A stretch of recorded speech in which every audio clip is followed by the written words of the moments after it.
Muy buenas noches, muy buenas tardes, muy buenos días. Es un gusto muy grande para mí poder saludarles.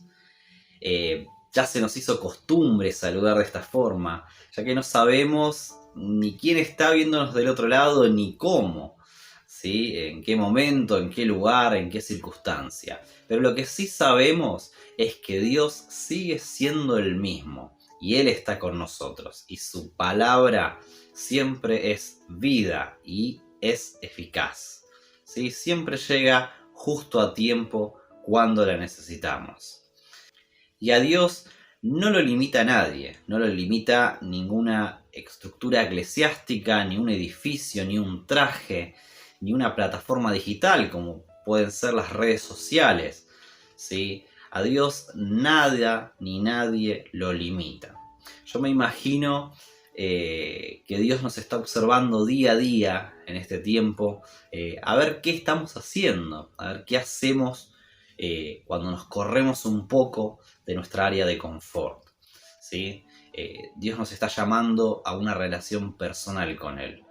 Y este llamado tiene algo muy especial.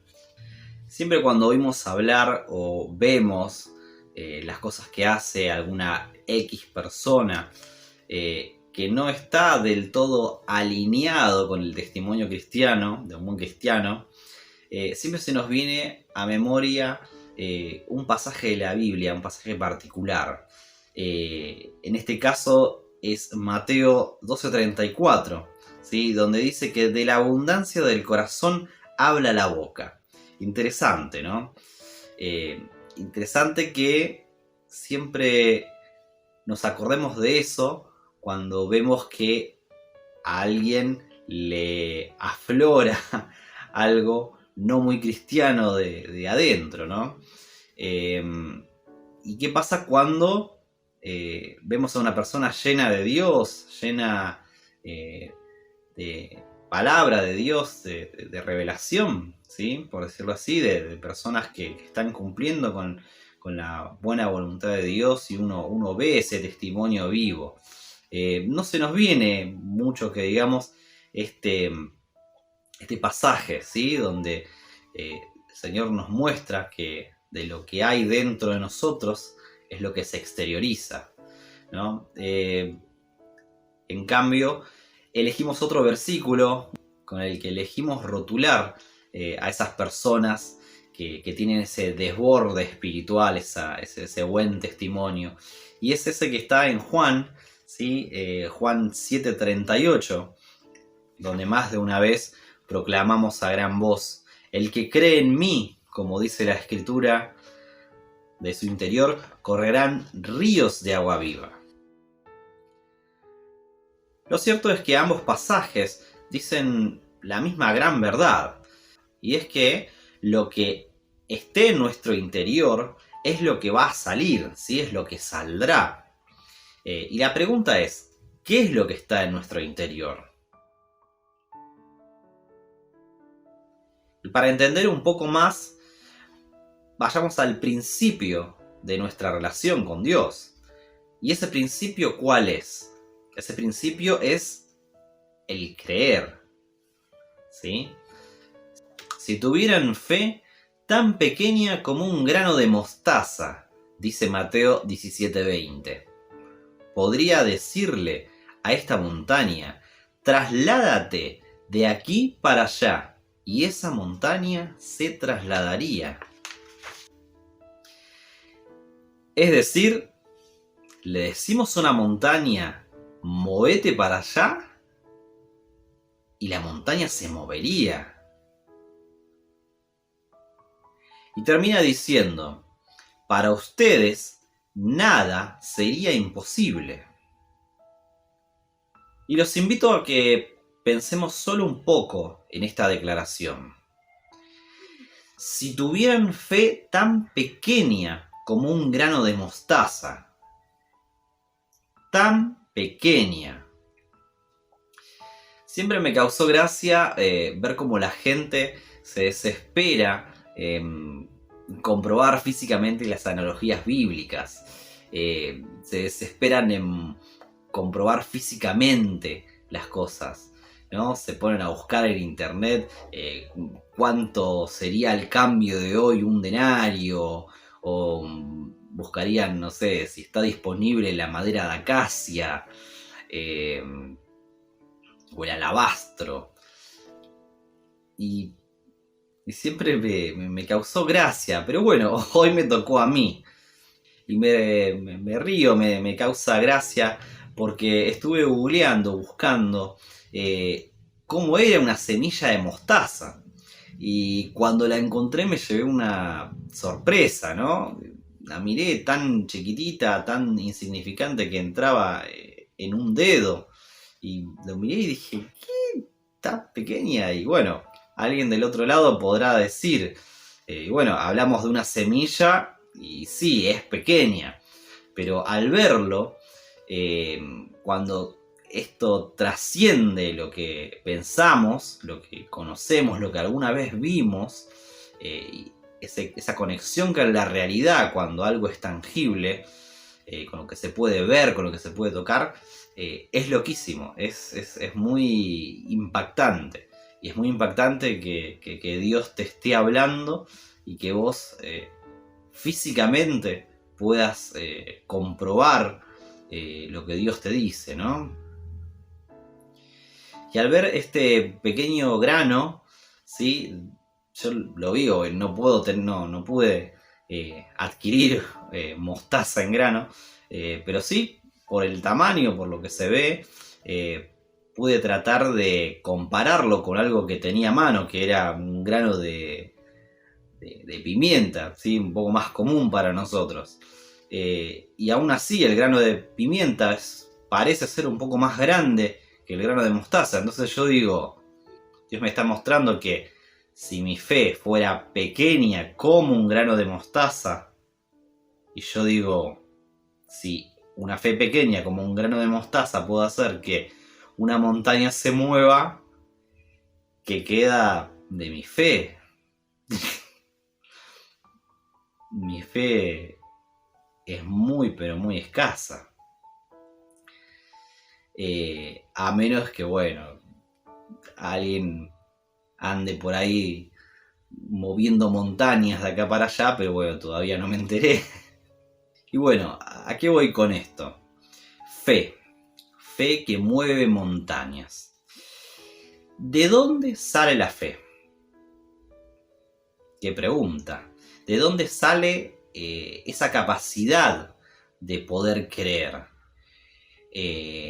Esa capacidad de poder creer en algo que no vemos, en algo que es imposible, ¿sí? ¿De dónde sale? Surge de nosotros, de nuestro interior, de nuestra buena actitud. Surge de estar con buenas personas y que nos contagien de eso, sin que nosotros lo esperemos o lo busquemos. ¿De dónde sale la fe? ¿Dónde se genera la fe?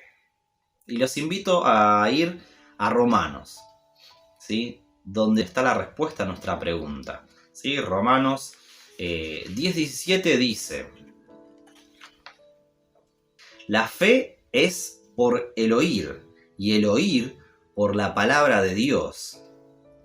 Es decir que la única forma en la que podemos tener fe es recibiendo la palabra de Dios. Recibir la palabra de Dios en nuestro interior.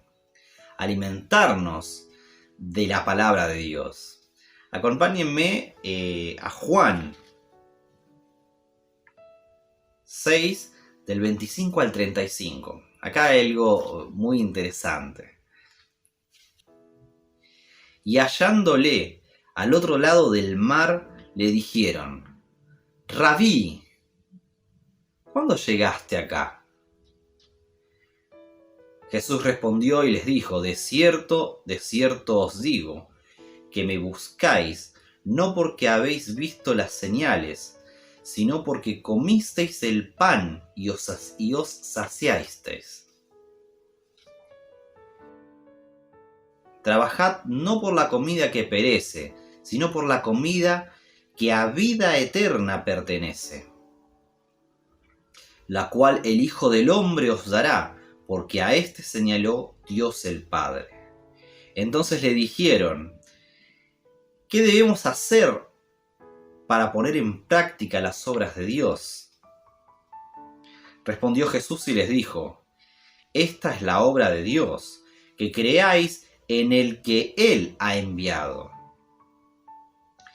Y dijeron entonces: ¿qué señales haces tú para que veamos y te creamos?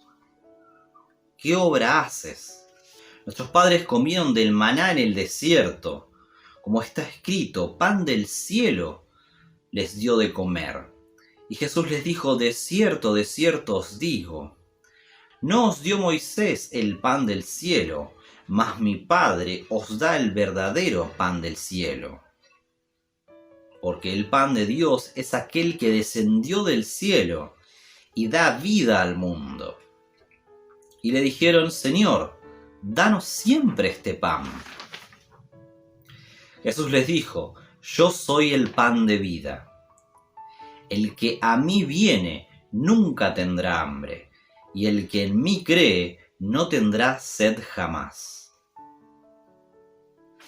Jesús se nos presenta como el pan de vida eterna. Si comemos de él, no tendremos más hambre. Si bebemos de él, no volveremos a tener sed jamás. Vayamos a Ezequiel. Ezequiel 2, 8 y 9. Mas tú, hijo de hombre, oye lo que yo te hablo. No seas rebelde como la casa rebelde. Abre tu boca y come lo que yo te doy. Y miré, y he aquí una mano extendida hacia mí, y en ella había un rollo de libro. Más adelante, en el capítulo 3, del 1 al 3, me dijo: hijo de hombre, come lo que hayas, come este rollo, y ve y habla a la casa de Israel. Y abrí mi boca, y me hizo comer el rollo. Y abrí mi boca, y me hizo comer aquel rollo. Y me dijo: hijo de hombre, alimenta tu vientre, y llena tus entrañas de este rollo que yo te doy. Y lo comí, y fue en mi boca dulce como miel. El Señor le habla a Ezequiel y comienza a instruirlo para que Ezequiel pueda llevar la palabra a otras naciones. Él lo instruye para que no sea como la casa de Israel. En ese contexto, una casa rebelde. Él le dijo: come de este rollo, ve y habla a la casa de Israel. Llena tus entrañas, dijo.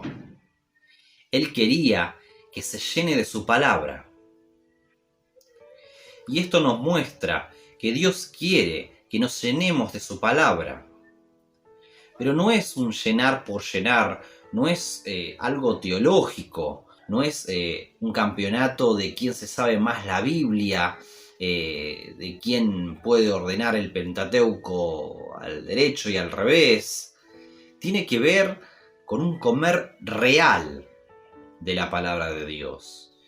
Dios es el que nos da ese alimento, que es su palabra.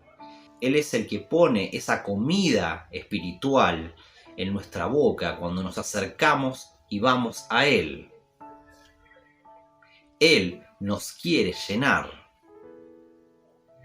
Apocalipsis 10:9. Y fui al ángel, diciéndole que me diese el librito. Y él me dijo: toma y cómelo. Y te amargará el vientre, pero en tu boca será dulce como la miel. Tanto en Apocalipsis como en Ezequiel, el Señor nos ordena comer de su palabra, comer el libro. Recuerdo que cuando yo era chico, teníamos una Biblia en casa, una Biblia grande, la Biblia de estudio, y yo recuerdo que siempre lo oía predicar a mi papá, y siempre decía: hermanos, ustedes tienen que comer la palabra de Dios, ustedes tienen que devorar la Biblia, comer la Biblia. Y lo tomé tan literal, que me comí una hoja de Génesis, literalmente. Y creo que todavía está en la casa de mis padres esa Biblia, con la hoja de Génesis remendada con cinta blanca, y no sé si es que falta algún pedazo que, bueno, habrá quedado dentro mío por siempre. Pero lo tomé muy literal y lo comí. Lo que es la inocencia de un niño, ¿no? Pero bueno, sin dudas, cuando hice eso, siendo pequeño, sin dudas estaba convencido de hacer eso. Y a veces está bueno que dejemos no digo que vayamos a empezar a comer Biblias, pero sí que podamos poner un poco nuestra fe en la acción de como lo haría un niño, de poder creer a lo imposible, de poder creer lo que el Padre nos dice y no dejar lugar al raciocinio que muchas veces nos tira para atrás. Y bueno, y estos pasajes nos muestran el libro, su palabra, en nuestra boca es dulce como la miel. Esto es el goce. A medida que comemos, a medida que devoramos esa palabra, la palabra que Dios nos revela, Dios nos da, esa porción de vida nos gozamos bocado a bocado. Sentimos como se vivifica nuestro interior, como nuestras defensas suben, como nuestro organismo se restablece, como nuestra visión se hace como la visión de las águilas, como nuestra fuerza se levanta como la del búfalo. Imaginemos y hagamos el ejemplo práctico en estos tiempos de incertidumbre, de desesperanza, de frustración, de temor, de miedo. Comamos de la palabra. Imagínense en este momento, ahora. Salmo 91, ¿quién no lo conoce? ¿Alguna vez lo devoraste? ¿Alguna vez lo comiste? El que habita al abrigo del Altísimo morará bajo la sombra del Omnipotente. Diré yo a Jehová, esperanza mía y castillo mío, mi Dios, en él confiaré. ¿Y qué nos dice la palabra? Si nosotros confesamos esto, ¿qué es lo que nos dice? Y él te librará del lazo del cazador, de la peste destruidora. Con sus plumas te cubrirá, y debajo de sus alas estarás seguro, porque escudo y adarga es su verdad. No tendrás temor de espanto nocturno, ni de saeta que vuele de día, ni de pestilencia que ande en oscuridad, ni de mortandad que en medio del día destruya. Caerán a tu lado 1000 y 10.000 a tu diestra, mas a ti no llegarán. Y puedo seguir y seguir. ¿Quién mora bajo la sombra del Omnipotente?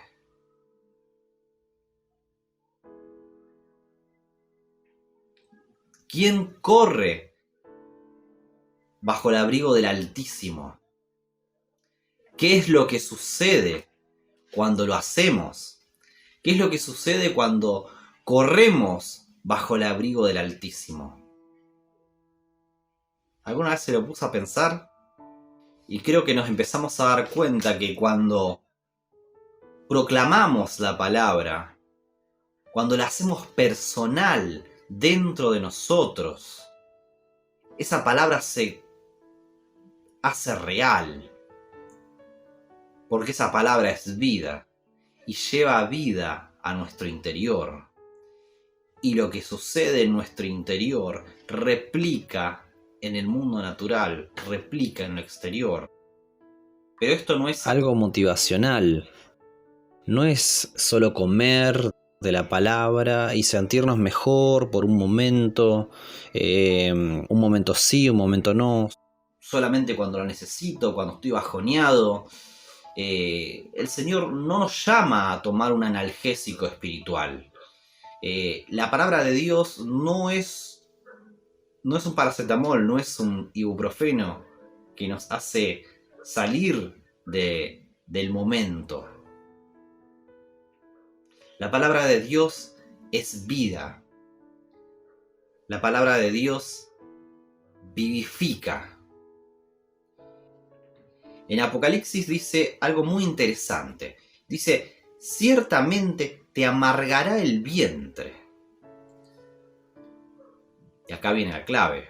Cuando nosotros nos alimentamos de la palabra de Dios, cuando eso ingresa en nuestra boca, cuando eso empezamos a masticarlo, a comerlo, ahí es donde es dulce como la miel, nosotros nos deleitamos. Pero Apocalipsis nos muestra algo más. Y qué es lo que sucede cuando esa palabra empieza a entrar, a penetrar dentro nuestro. Una vez que está dentro de nuestro interior, dice que es amarga. Y esto es así porque comienza a trabajar internamente, a curar, a sanar, a dar vida a lo que estaba muerto. La palabra de Dios es viva y eficaz. En Hebreos 4:12, más cortante que toda espada de dos filos, penetra hasta partir el alma y el espíritu, las coyunturas y los tuétanos, y discierne los pensamientos y las intenciones del corazón. Y no hay cosa creada que no sea manifiesta en su presencia. Antes bien, todas las cosas están desnudas y abiertas a los ojos de aquel a quien tenemos que dar cuenta. Cuando comemos de la palabra, todo esto pasa dentro nuestro. Subrayemos ahí en el versículo 12. Y penetra hasta partir el alma y el espíritu. Necesitamos, hoy más que nunca, que la palabra del Señor llegue hasta lo más profundo de nuestro ser. Necesitamos ser operados por el Señor. Y para eso debemos tomar la palabra, comerla, devorarla, dejarla operar en nuestro interior, hacerla propia. Nada bueno sale de nosotros si no hay nada bueno adentro. Si cosas buenas salen de nuestro interior es porque lo bueno está dentro. Nosotros podemos ser como el versículo que dice, y correrán ríos de agua viva.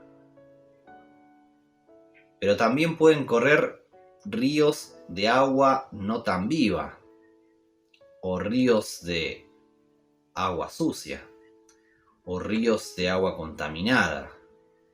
Lo que hay en nuestro interior es lo que va a emerger, es lo que va a salir. Alimentémonos de la palabra del Señor, alimentémonos de las promesas, hagámoslas propias, ¿sí? Hace tiempo hablábamos y decíamos ¿Cómo te vas a defender? ¿Qué herramientas vas a utilizar? ¿Qué armas espirituales vas a forjar en tus manos para defenderte a la hora en que te acechen las enfermedades, los miedos, los temores, las adversidades, las tentaciones, las decisiones? ¿Cómo podés decidir bien? ¿Cómo podés actuar bien? Y lo cierto es que nada bueno hay dentro de nosotros fuera de Dios. Y si nosotros comemos de Dios, nosotros nos alimentamos de la palabra, si nosotros nos llenamos de Cristo, Cristo va a habitar en nosotros y la palabra se va a cumplir. Esa que dice, ya no soy yo, sino Cristo en mí. Y sin dudas, cuando Cristo esté dentro nuestro, cuando Cristo está dentro nuestro, todo lo que suceda a nuestro alrededor queda sujeto a Él. Decisiones, situaciones, todo queda sujeto a Él. Ya no sos más vos, ya no soy más yo, sino que es Cristo adentro mío. Y todo lo que pasa en el mundo espiritual termina replicando en el mundo natural. Entonces, ¿cómo hago para que Cristo habite en mí? Alimentándome de Él, alimentándome de su palabra, conociendo de Él, buscando de Él, acercándome a lo que Él pensaba, a lo que Él hacía, a cómo Él actuaba, a lo que Él hablaba con el Padre. Entonces seremos más como Él. Entonces, nuestro alrededor va a cambiar. Que Dios nos siga hablando cada día más. La mesa está servida, hoy más que nunca. Aprovechémosla, sentémonos, comamos, alimentémonos, nutramos nuestra vida. Hagámoslo mientras se pueda. Que Dios te bendiga.